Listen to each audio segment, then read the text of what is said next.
Glad to know you stay with us.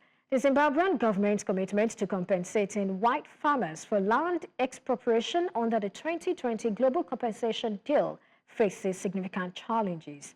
Despite agreeing to pay $3.5 billion over a decade, the government has struggled to meet payment deadlines, with only $35 billion allocated in 2024 and $10 billion in the current fiscal year.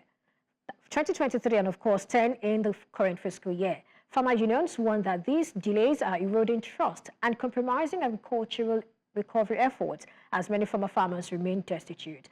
This issue raises broader concerns about fiscal sustainability of the government's priorities and the economic implications for Zimbabwe's agricultural sector and international financial relationships.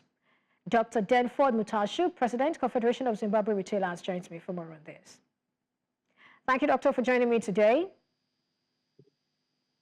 Thank you for having me. All right, now just looking at the headline, at the surface, looking at the surface of this, should we take it just as it is? And, why would the government even do that?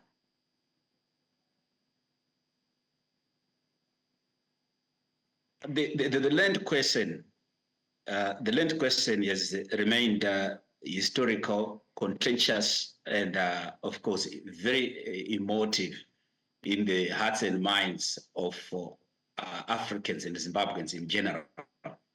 And the resolution by the government of Zimbabwe through His Excellency President Dr. E.D. Mnangagwa under the Second Republic to commit to pay for land improvements for the former commercial farmers who lost land through fast-track land, quite commendable. Because if you look at the background to the land question, dating back to the 19th and the late 20th century, we actually saw a lot of Africans getting segregated, losing land, and of course forcibly without any compensation, and having then to reconcile and agree to compensate the former commercial farmers who lost land is something that should actually be applauded, despite the challenges in meeting the 3.5 billion, which was agreed by the government of Zimbabwe and the former commercial farmers in order to settle the land question in terms of the compensation through the global compensation deed. All right, now I'm just worried about, what the white commercial farmers are saying. According to them, they're saying that the government failed to pay them, and they were the ones who had land expropriated, but instead, the government reimbursed people who were not part of the deal. How true is that? Did that really happen? The government has remained very committed, and during the negotiations, government sat down with representatives from the former white commercial farmers. And of course, their representatives with the government elevating the matter to the level of the presidium through the vice president, who was actually part of the negotiating platform in order to actually resolve this piece of a contentious issue.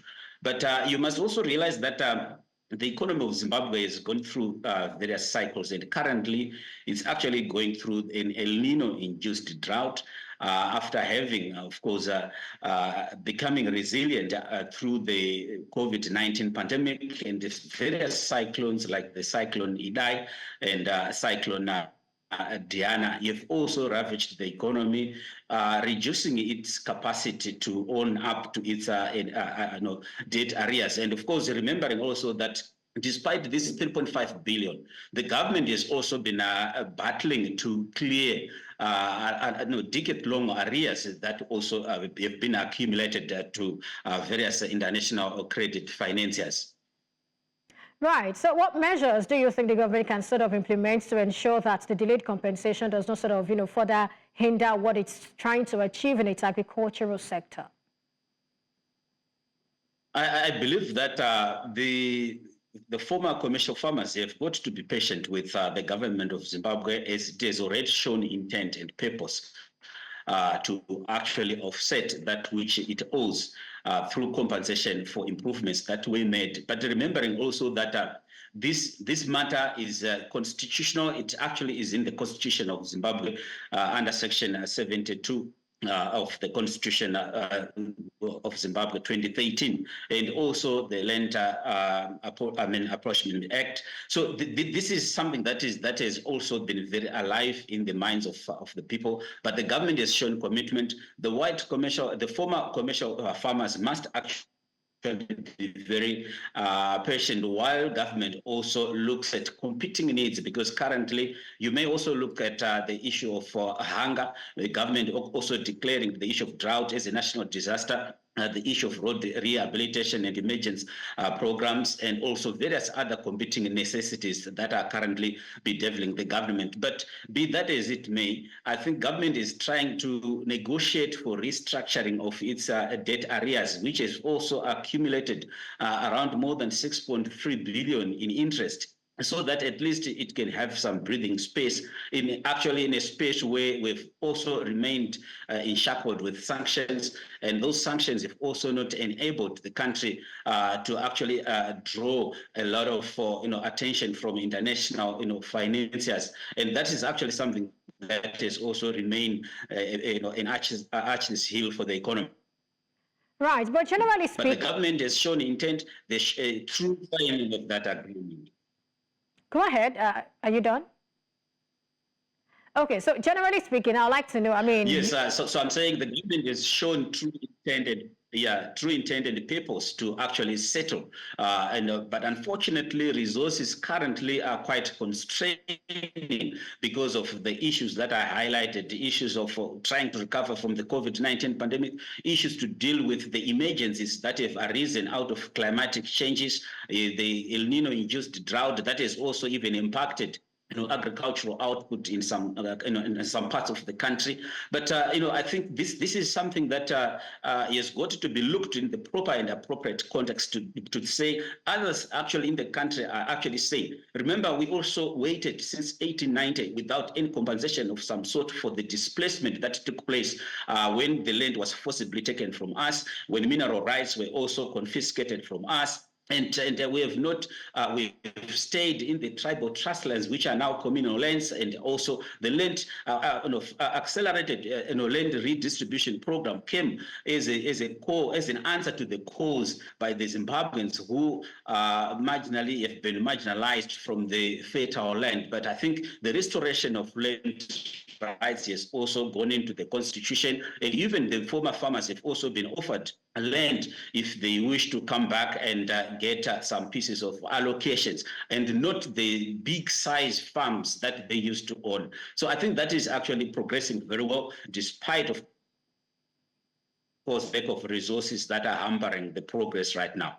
All right, Dr. Mutashu, I know where you stand, definitely, but just so I can get a sound bite, I'd like you to just tell me your assessment of the global compensation deal.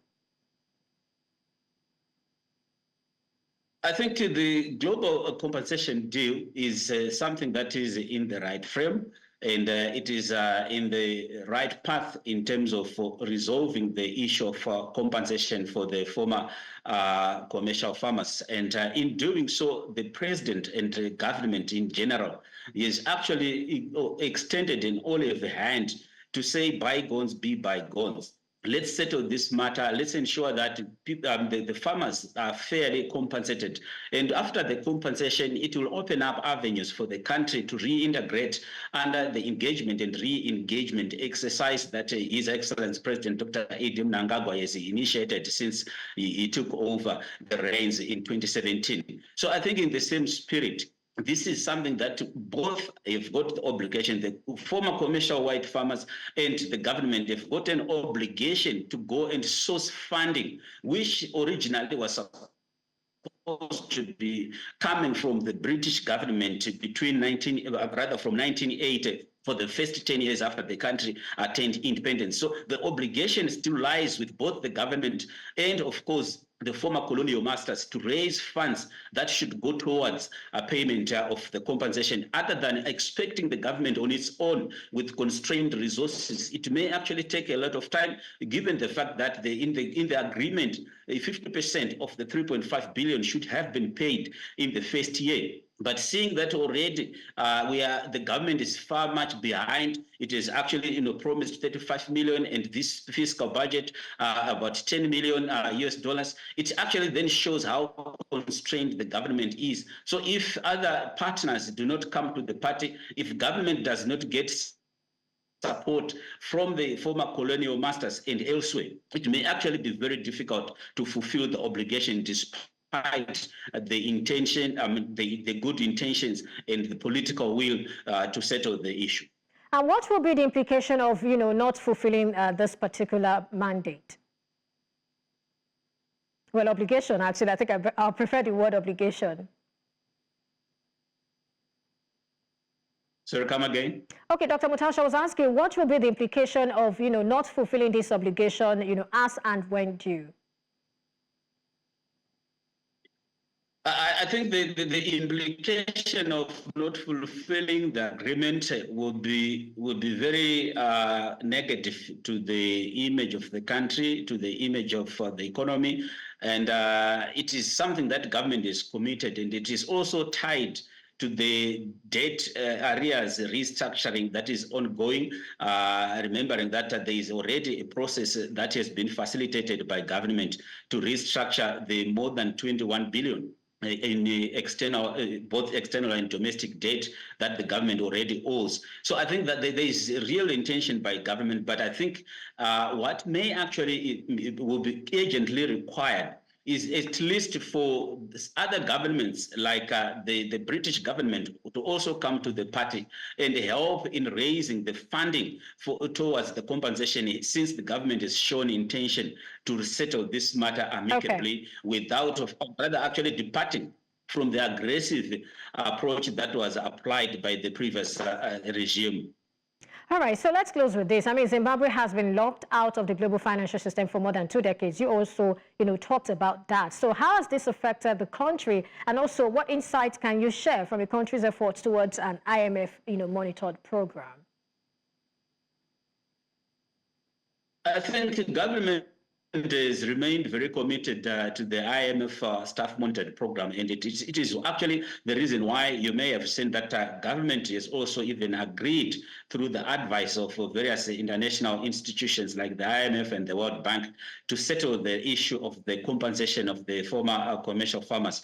And it is in the same spirit that after settling, the expectation is that Zimbabwe will then gladly be accepted widely through the engagement process and be able to participate in the mainstream global financial systems that it is currently excluded because of sanctions and many other issues that I raised before. So I think this is something that has also even affected the economic well-being of the country. Of course, government has come through and decided to use domestic resources for the progression of the country's economy and infrastructure development that is currently taking place. It is all from the domestic resources. But it would have been accelerated if Zimbabwe had actually been accommodated in the global financial mainstream. All right. Thank you so much, Dr. Denford Mutashu, President, Confederation of Zimbabwe Retailers, for your time and your thoughts on the show today. Thank you for having me.